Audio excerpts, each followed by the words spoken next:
Hey, this is Marco, and in this video I'm going to tell you how to access GPT-4o. The O stands for Omni. So what you want to do if you're on your iPhone or Android, you want to go to the App Store or Google Play Store, and basically you want to type in GPT and click on the first one that says ChatGPT. Now, you want to make sure that you don't download the wrong app. You need to download this one. This one is by OpenAI, and you want to use that one. All these other apps are just a copy of the original one, so make sure you download the original one. Then basically you just want to tap on open once it has downloaded. If you want to open it on your PC, just type in gpt.com and it's going to take you to this page. You just log in, sign up, and start chatting. So if you want to use the new feature, it's not like it's been said, but some people got it, some people didn't get it at the time of this recording.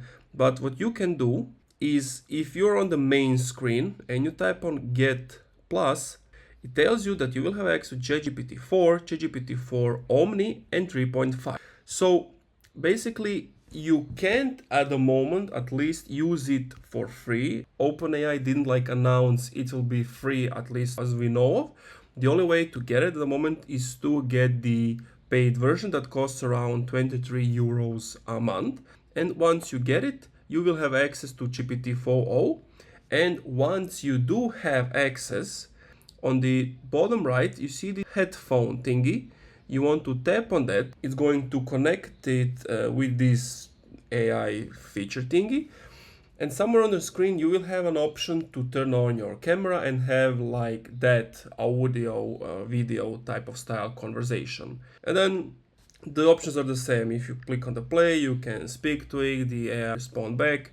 If you want to exit, just click on the X mark, and that's pretty much it. After you have done, it's going to tell you how many seconds you've been chatting with it, and that's it. So long story short, you can get it for free at the moment. Maybe in the future they will make it free, but all I can see from now is that you have to pay to get access to it. If you enjoyed, leave a like, comment, subscribe. If you're still having some issues, let me know what's the problem in the comments down below, and I'll do my best to help you out. And if you're using Shopify, you can get it for only $1 your first month if you use the link in my description.